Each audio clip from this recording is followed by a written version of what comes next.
The online class of Oxford City College.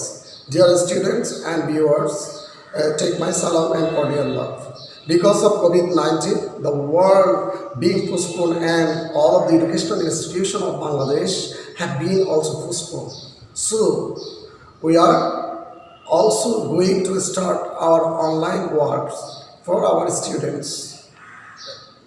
By the way, I am going to take a class based on right form of verb, which will be necessary for on a second year students. Not only on a second year students, but also it will be very important class for all classes students. Okay, now I am going to take the class. Right form of verb, ক্রিয়ার সঠিক ব্যবহার। Right form of verb এর বাংলা অর্থ হচ্ছে ক্রিয়ার সঠিক ব্যবহার। Dear students, right form verb যদি আমরা পড়তে যাই তাহলে আমাদেরকে জানতে হবে ক্রিয়া বা ক্রিয়ার সঠিক ব্যবহার, কারণ একটি বাক্য নির্ভর করে সেই ক্রিয়া ব্যবহারের উপরে।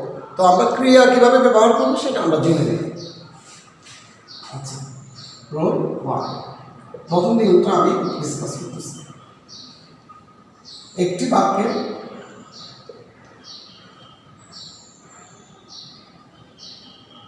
বাক্যের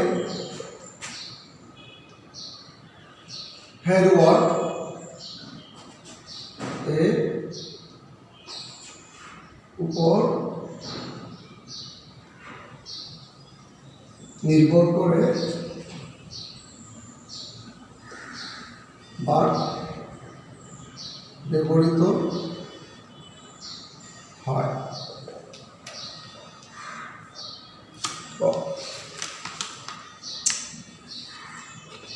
ফর এক্সাম্পল, একটা উদাহরণ দিচ্ছি, যেমন দা কালার, কালার তো রং, the colour of your eyes, the color of your eyes, beaver, blue, the color of your eyes in the blank এরপর blue, তোমার চোখের রং নীল। একজন মানুষের চোখ কয়টা? সাধারণত দুইটা চোখ, আর রং একটা। এখন আমরা যদি আইস মনে করে এখানে বার বসিয়ে দিই তাহলে ভুল হবে। তাহলে আমাদেরকে দেখতে হবে এখানে আমরা কার জন্য বিভার বসাবো। The colour of your eyes, তোমার চোখের রং নীল। চোখ নীল না, চোখের রং নীল, চোখের রং নীল, তো রঙের জন্য বার বসাবো।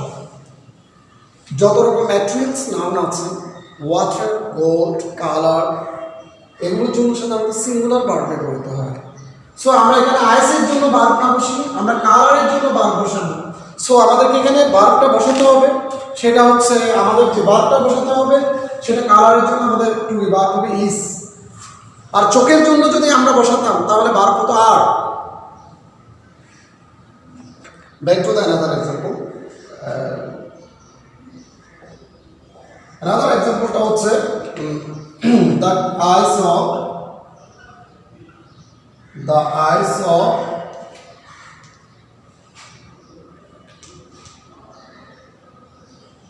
of the girl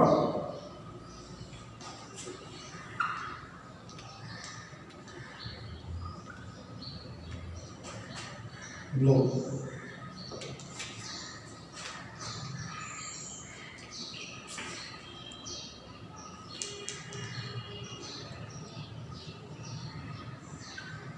Very charming. পরবর্তী এক্সাম্পলটা হচ্ছে the eyes of the girl, the eyes of the girl, মেয়েটার চোখগুলো খুবই দৃষ্টিনন্দন, খুবই মনোমুগ্ধকর, খুবই সুন্দর, হৃদয় হারানোর মতো চোখ। তো একজন মেয়ের কয়টা চোখ থাকবে? দুইটা চোখ। আগের বাক্যে আমরা দেখেছি আইসের জন্য ভার্ব না বসিয়ে আমরা কালারের জন্য বসিয়েছি, কিন্তু এই বাক্যে হেড ওয়ার্ড হচ্ছে আইস, মেয়েটার চোখ দুইটি মনোমুগ্ধকর। এখানে মেয়েটি সুন্দর বলে নাই, মেয়েটির চোখ দুইটি সুন্দর, সেক্ষেত্রে এখানে দুইটা চোখ, সেহেতু এখানে আমরা যেহেতু সাবজেক্টটা থার্ড পারসন প্লুরাল, সেহেতু আমরা এখানে টু ভার্ব আর বসাবো। সো এখানে ইজ না বসিয়ে এখানে আর বসাতে হবে। তো ডিয়ার স্টুডেন্টস, আমরা রাইট ফর্ম অফ ভার্ব করতে গেলে আগে আমাদেরকে বাক্যের হেড ওয়ার্ড বের করতে হবে। হেড ওয়ার্ডগুলো সাধারণত আর্টিকেল এবং প্রিপোজিশনের মধ্যখানে থাকে। আমরা এখন আমাদের রোলস টু মানে এর পরবর্তী নিয়মটা দেখব। ডেইলি, ডেইলি প্রতিদিন, everyday, everyday, regularly, always,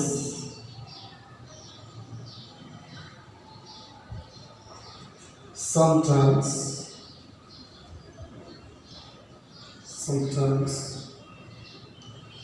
usually, generally, occasionally, এগুলো যদি কোনো বাক্যে থাকে বাক্যটি প্রেজেন্ট ইনডিফিনিট টেন্সে হবে।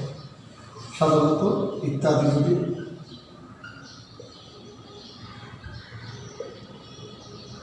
কোনো সেন্টেন্সে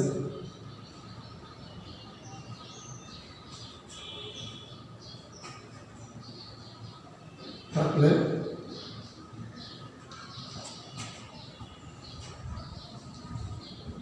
সে সেন্টেন্স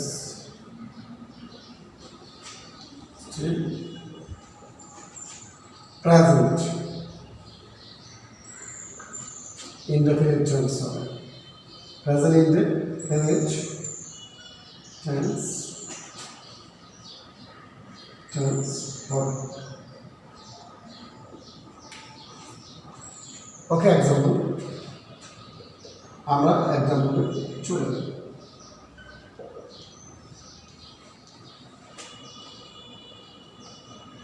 আদিবা,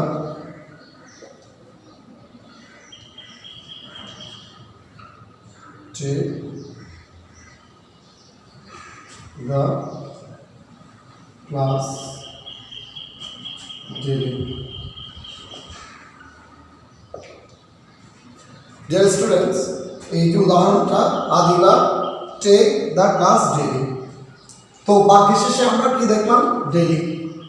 তো বাক্যের উপরে আমি যেটা লিখে দিয়েছি, কোনো বাক্যে যদি ডেইলি থাকে, এভরিডে থাকে, রেগুলারলি থাকে, অলওয়েজ থাকে, সামটাইমস থাকে, অকেশনালি থাকে, জেনারেলি থাকে, ইউজুয়ালি থাকে, সেই বাক্যটি হবে প্রেজেন্ট ইনডিফিনিট। তো প্রেজেন্ট ইনডিফিনিটে যদি সাবজেক্টটা থার্ড পারসন সিঙ্গুলার হয়, থার্ড পারসন যদি সিঙ্গুলার হয়, যদি থার্ড পারসন সিঙ্গুলার হয়, তাহলে ভার্বের সাথে এস বা ইএস যুক্ত হবে, এস বা ইএস যুক্ত হবে। সুতরাং এখানে উত্তরটা হবে কি? টেক্স। উত্তরটা হবে TEKS, টেকের সাথে ইএস, টেকের সাথে যেহেতু ই আছে এখানে এস যুক্ত হবে, takes. Adiba takes the class daily, the teacher takes the class daily. একইভাবে আমরা আরো অনেক উত্তর বের করতে পারি। আমরা একটু দেখি অন্য উত্তরটা করি।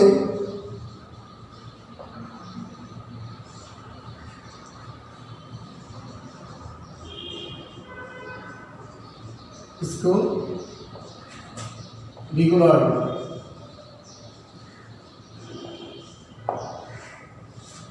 এই বাক্যটাতে আছে করে go to school regularly.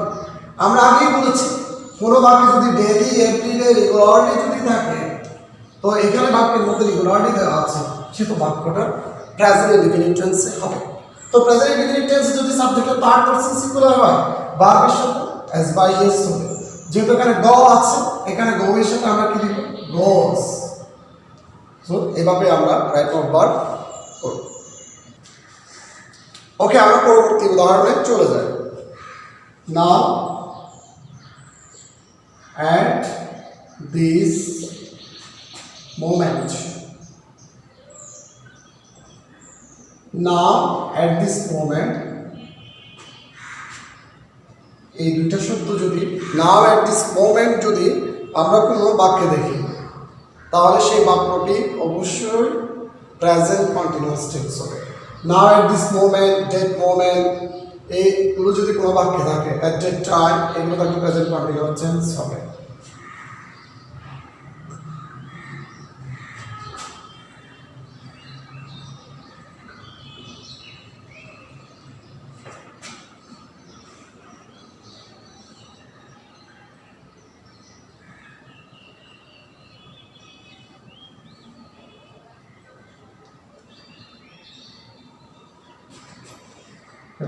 Tense হবে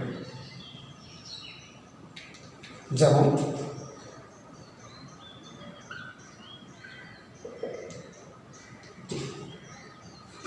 মিস্টার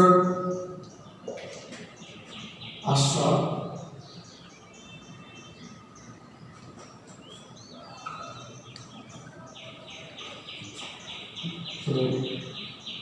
ঢাকা ডিয়ার স্টুডেন্টস, একটা জিনিস খেয়াল করতে হবে। আমি পুরো রোলস লিখেছি now at this moment, now at this moment, at this moment. এগুলো যদি কোনো বাক্যে থাকে তাহলে বাক্যটি প্রেজেন্ট কন্টিনিউয়াস টেন্স হবে। সাধারণত প্রেজেন্ট কন্টিনিউয়াস টেন্সের স্ট্রাকচার অনুযায়ী আমরা জানি সাবজেক্টের পরে to be verb am, is অথবা আর বসে সাবজেক্ট অনুযায়ী, তারপরে মেইন ভার্বের সাথে কি হয়, ভার্বের সাথে আইএনজি যুক্ত হয়, তারপরে অবজেক্ট বসে। ওকে, এই যে ভার্বের সাথে কি হবে, সাবজেক্টের পরে ভার্বের সাথে, সাবজেক্টের পরে to be verb am, is are বসবে, আর মেইন ভার্বের সাথে ভার্বের আইএনজি যুক্ত হবে। Okay, mister Ashraf go to Dhaka now. বাক্যের শেষে এখানে আমরা কি দেখতে পাই, নাও। এখানে নামটা এখানে দেওয়া আছে। নাও থাকলে সাবজেক্টের পরে to be verb am, is are, এই তিনটা থেকে যে কোনো একটা বসবে। তাহলে এখানে কোনটা বসবো আমরা, সাবজেক্ট যদি থার্ড পারসন সিঙ্গুলার হয় তাহলে ইজ হবে প্রেজেন্ট কন্টিনিউয়াস, আর সাবজেক্ট যদি থার্ড পারসন প্লুরাল হয় আর হবে, আর সাবজেক্ট যদি ফার্স্ট পারসন সিঙ্গুলার হয় এম হবে। এখানে আশরাফ হচ্ছে থার্ড পারসন সিঙ্গুলার, সেহেতু আমরা এখান থেকে ইজটা ব্যবহার করব। তাহলে মিস্টার আশরাফ ইজ, মেইন ভার্বের সাথে কি হবে, আইএনজি যুক্ত হবে। তাহলে আমরা গো এর সাথে কি করব, আইএনজি যুক্ত করব, অর্থাৎ mister Ashraf is going to Dhaka now. Okay, আমরা পরবর্তী উদাহরণে চলে যাই। We enjoy the film at this moment. এই মুহূর্তে আমরা একটা চলচ্চিত্র উপভোগ করতেছি, movie. We enjoy the film at this moment, বাকি শেষে অ্যাট দিস মোমেন্ট আছে। তো আমি এখানে বলেছি যদি নাও তবে অ্যাট দিস মোমেন্ট থাকে বাক্যটি প্রেজেন্ট কন্টিনিউয়াস টেন্স হবে। প্রেজেন্ট কন্টিনিউয়াস টেন্সের গঠন সাবজেক্টের পরে অ্যাম, ইজ, আর, এরপরে ভার্বের সাথে আইএনজি হবে। সো আমরা এখানে দেখি উই কোন পার্সন আমাদেরকে জানতে হবে। আমি একটি পার্সন চেনার একটা সহজ উপায় প্রিয় শিক্ষার্থীদের উদ্দেশ্যে বলতে চাই। এই পৃথিবীতে আমি, আমরা, এই পৃথিবীতে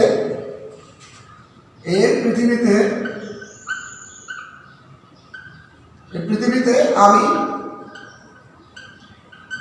আমরা, আই, উই, তুমি, তোমরা। এই পৃথিবীতে আমি, আমরা, তুমি, তোমরা ছাড়া যা থাকবে সব থার্ড পারসন, যা আছে সব থার্ড পারসন। তাহলে আমি, আমরা, তুমি, তোমরা ছাড়া কি কি আছে, আমি, আমরা, তুমি, তোমরা ছাড়া বাবা আছে, মা আছে, ছেলে আছে, মেয়ে আছে, নদী আছে, কলম আছে, বই আছে, কলেজ আছে, আকাশ আছে, সব কিছুই থার্ড পারসন। তাহলে আমি, আমরা, আমরা হচ্ছে ফার্স্ট পারসন, তুমি, তোমরা হচ্ছে সেকেন্ড পারসন। তুমি ইংলিশ ইউ, আর তোমরা ইংলিশ ইউ বা ইউ। তাহলে পৃথিবীতে আমি, আমরা ফার্স্ট পারসন, তুমি, তোমরা সেকেন্ড পারসন। তো আমি এটা হচ্ছে সিঙ্গুলার, আর আমরা, তোমরা হচ্ছে প্লুরাল, সংখ্যায় বেশি প্লুরাল।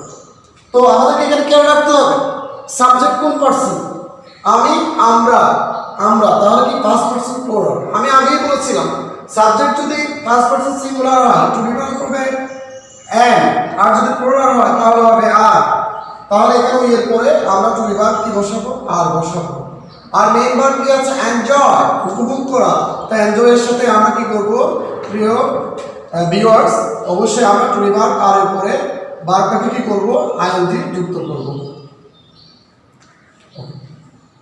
ওকে আমরা পরবর্তী এক্সাম্পলে চলে যাচ্ছি তো আমরা rule 4 most important example for our second year student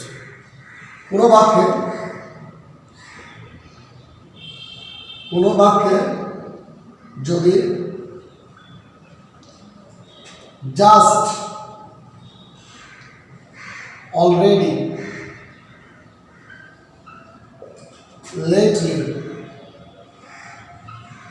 yet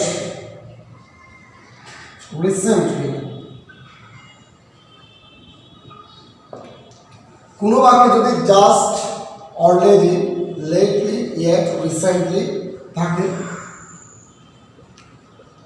তাহলে বাক্যটি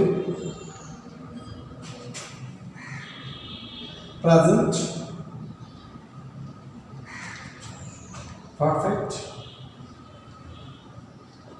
টেন্স সে হবে ডিয়ার স্টুডেন্টস আমরা এখানে দেখতে পাচ্ছি কোনো বাক্য যদি অথবা কোনো বাক্যে যদি just already yet recently lately যদি থাকে বাক্যটি অবশ্যই প্রেজেন্ট পারফেক্ট টেন্স হবে তো আমরা প্রেজেন্ট পারফেক্ট টেন্সের গঠন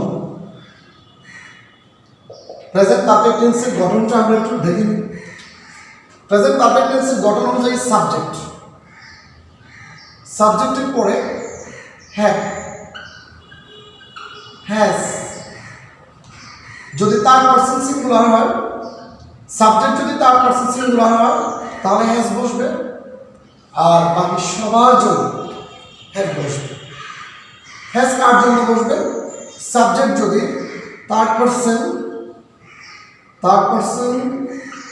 সিঙ্গুলার হয় সংখ্যায় একটা হয় সিঙ্গেল হয় তাহলে সাবজেক্টের পরে হ্যাজটা বসবে আর বাকি সবার জন্য হ্যাজ বসবে প্রিয় শিক্ষার্থী একটা জিনিস খেয়াল করবে প্রেজেন্ট পারফেক্ট টেন্সে সাবজেক্টের পরে যদি আমরা হ্যাভ হ্যাজ বসাতে চাই তাহলে সাবজেক্টের দিকে খেয়াল রাখতে হবে সাবজেক্ট যদি থার্ড পার্সন সিঙ্গুলার হয় সিঙ্গুলার মানে সংখ্যায় একটা হয় থার্ড পার্সন সিঙ্গুলার তাহলে সাবজেক্টের পরে হ্যাজ বসবে আর third person plural first person singular plural second person singular plural সবার জন্য হ্যাভ বসানো যাবে তাহলে সাবজেক্ট হ্যাভ হ্যাজ এরপরে ভার্বের 3 নাম্বার অথবা ভার্বের পিপি ফার্স্ট পার্টিসিপল অবজেক্ট এভাবে আমরা সেন্টেন্স গঠন করব উদাহরণ example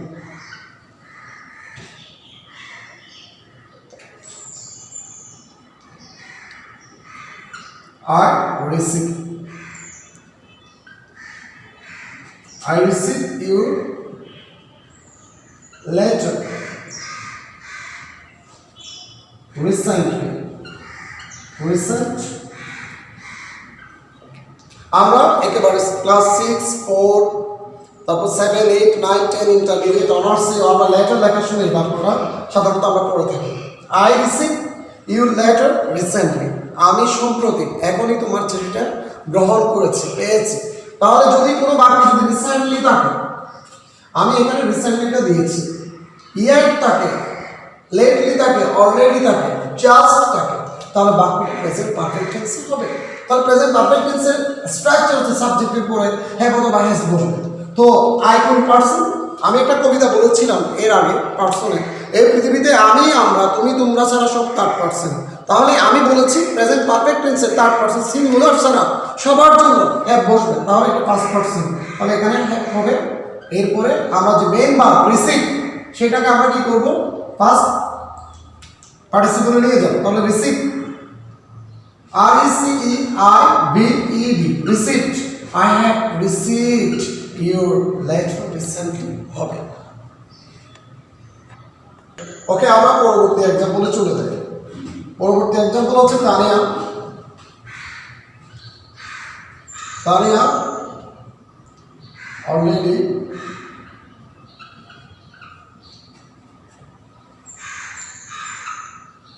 do the work.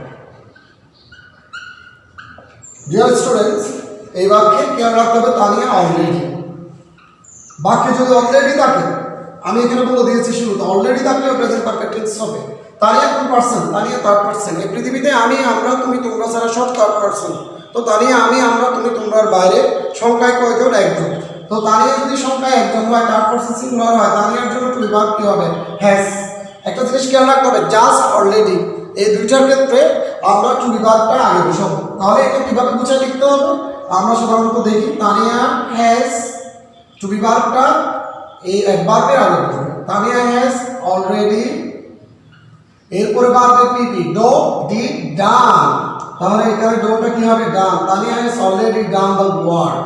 Tania এই সবে মাত্র এখনই কাজটা করেছে। আমরা এবার একটা পারব। ওকে, আমরা এখন নিয়ম এটার মধ্যেই থাকবে, দুইটা কনফিউশন অর্থাৎ সন্দেহ লাগে এরকম দুইটা ভার্ব নিয়ে কাজ করবে। লেটলি।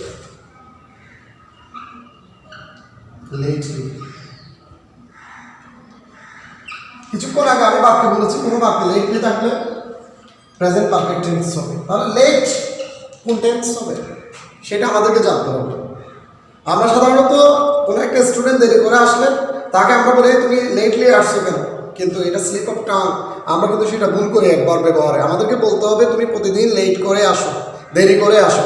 লেট মানে হচ্ছে একটা মানুষের প্রতিদিনের নিত্য নৈমিত্তিক কাজ। এটা হবে প্রেজেন্ট ইনডেফিনিট। এটা হবে প্রেজেন্ট ইনডেফিনিট। প্রেজেন্ট ইনডেফিনিট সাধারণ বর্তমান। আর লেটলি হচ্ছে সম্প্রতি, রিসেন্টলি প্রতিশব্দ। লেটলি কার প্রতিশব্দ? রিসেন্টলি।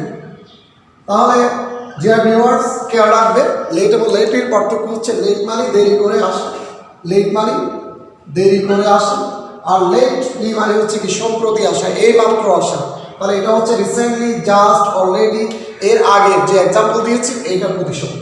তাহলে এই দুইটার মধ্যে লেটের পার্থক্য হচ্ছে প্রেজেন্ট ইনডেফিনিট টেন্স। যেমন he goes to college late. He goes to college late. সে দেরি করে কলেজে যায়, প্রতিদিন যায়, এভরিডে। ওকে, আমরা লেট থাকলে কোন টেন্স করব? Present indefinite. কিন্তু যদি বাক্য এভাবে দেওয়া হয় হি গো টু কলেজ লেটলি, তাহলে লেট এবং লেটলির মধ্যে যে পার্থক্যটা আছে সেটা আমাদেরকে খুঁজে বের করতে হবে। তাহলে আমাদেরকে খেয়াল রাখতে হবে এখানে যে লেটলিটা আছে সেটা present perfect tense. Present perfect টেন্সে আমরা বলেছি সাবজেক্টের পরে হ্যাভ, হ্যাজ বসবে, তারপরে ভার্বের পিপি হবে। তাহলে এটা কোন পারসন? Third person singular. তাহলে হি এর জন্য আমরা এখানে কি বসাবো? হ্যাজ। তাহলে এখানে গো এর জন্য কি হবে? Gone. Has gone to college lately.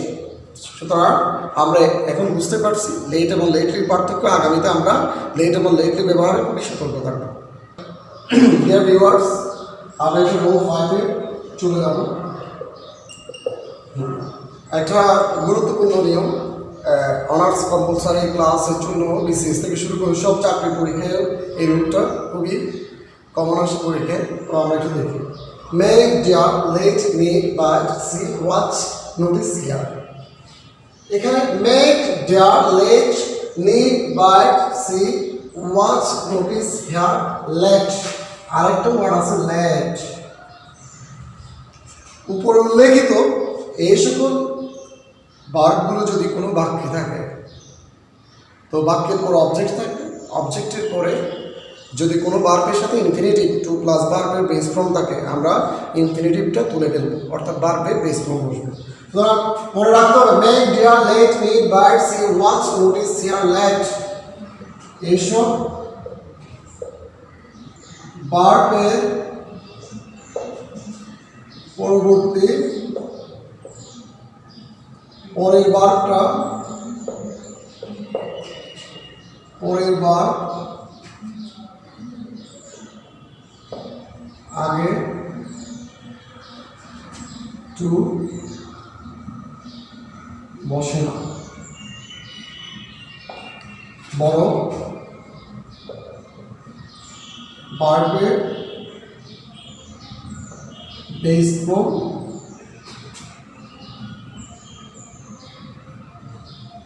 বসে। উদাহরণ এক্সাম্পল,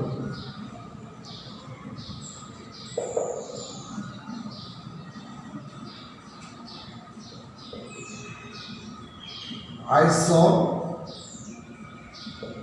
him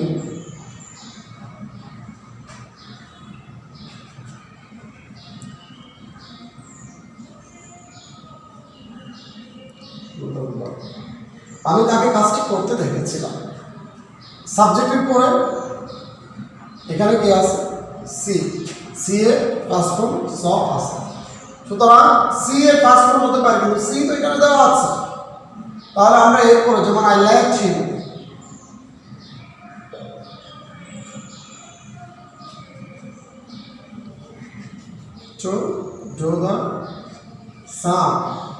আমি তাকে দিয়ে অঙ্কটি করেছিলাম। এই যে লেটের পর অবজেক্ট আছে, এরপরে ভার্বের বেস ফর্ম বসবে, কি বসবে না? টু বসবে না, সরাসরি ভার্বের কি হবে? বেস ফর্ম হবে, ডো ডো বসে যাবে। অর্থাৎ ডিয়ার ভিউয়ার্স কেমন লাগবে? প্রিয় শিক্ষার্থীরা, আমরা আবার একটু এখানে ফিরে আসি। মেক, ডিয়ার, লেট, ইট, বার্ড, সে, ওয়াচ, নোটিস, হেয়ার, লেট এসব ভার্বের পরবর্তী ভার্বের ইনফিনিটিভে টুটা ঊর্ধ্ব থাকে। কখন? অ্যাক্টিভ ভয়েসে। কখন ঊর্ধ্ব থাকবে? কর্তৃবাচ্য। তাহলে আমরা যখন প্যাসিভ ভয়েস হবে সেক্ষেত্রে কিন্তু টুটা আবার আনতে হবে। সুতরাং এটা কিন্তু শুধু ইম্পর্টেন্ট বলতে চলবে না, এটা খুবই মানে আমাদের যে জীবন জীবিকার সাথেই গুরুত্বপূর্ণ এই নিয়মটা। দেখা যাক এখানে I saw him do the work, I saw him do the work, এখানে ইনফিনিটিভ টুটা উঠে গেছে। কারণ কি? Active voice. কারণ হচ্ছে এটা কোন ধরনের ভয়েস? Active voice. তাহলে মনে রাখতে হবে অ্যাক্টিভ ভয়েসে যদি make, dare, let, need, bid, see, watch, notice এসব ভার্ব থাকে, পরবর্তী ভার্বের ইনফিনিটিভ টু ঊর্ধ্ব থাকবে। মনে মনে রাখতে হবে এখানে একটা টু আছে ভার্বের আগে, কিন্তু প্যাসিভ ভয়েসের বেলায় আমাদেরকে টুটা এখানে এনে বসায় দিতে হবে। তাহলে যারা চাকরি পরীক্ষা দিবে, বিসিএস বা বিভিন্ন গভর্নমেন্ট বা বেসরকারি পরীক্ষা দিবে, তাদের জন্য এই নিয়মটা অতীব জরুরি। দেখা যাবে আমরা একটা অ্যাক্টিভ থেকে প্যাসিভ করি। আচ্ছা, আমি একটা অ্যাক্টিভ ভয়েসের উদাহরণ এখন লিখলাম। অ্যাক্টিভ ভয়েস, অ্যাক্টিভ ভয়েস হলো এই যে উপরের বাক্যটা লিখব, I saw him do the work. Dear viewers, আমরা একটু আগে বলেছি স এর পরে ভার্বের টুটা ঊর্ধ্ব থাকে। এখানে একটা কি ছিল? টু ছিল, এটা আমরা অ্যাক্টিভ ভয়েসের জন্য নিয়ে ফেলেছি। যখন আমরা বলবো প্যাসিভ ভয়েস করব, তখন আমাদেরকে কি করতে হবে? অবজেক্টিভ সাবজেক্ট করতে হবে। He, full tense, past indefinite, to রিভার্ব কি হবে? ওয়াজ, ভার্বের পিপি সিন। এখন পরবর্তী ভার্বটা কি সিন এর পরে ডো বসাই দিব?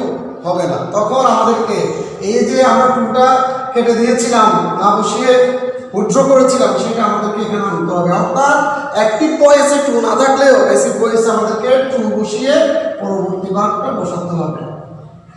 তখন মনে রাখতে হবে অ্যাক্টিভ ভয়েসে এইসব ভার্বের পরবর্তী ভার্বের আগে টু বসে না, প্যাসিভ ভয়েসে অবশ্যই বসাতে হবে।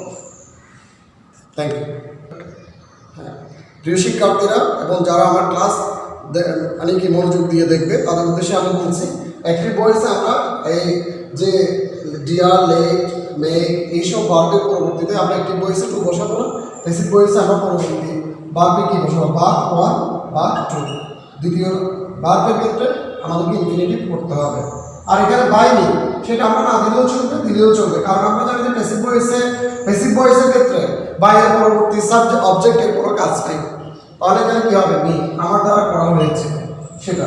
তো সবাইকে ধন্যবাদ দিচ্ছি আমার ক্লাসটি দেখার জন্য। আশা করি আমি এই ক্লাসের পরবর্তীতে শিডিউল অনুযায়ী আমি কম্পালসারি ইংলিশে প্রত্যেকটা বিষয়কে ক্রমান্বয়ে ক্লাস দিয়ে স্টুডেন্টের জন্য উপকৃত হয় সে কাজটা করে যাব। ধন্যবাদ সবাই।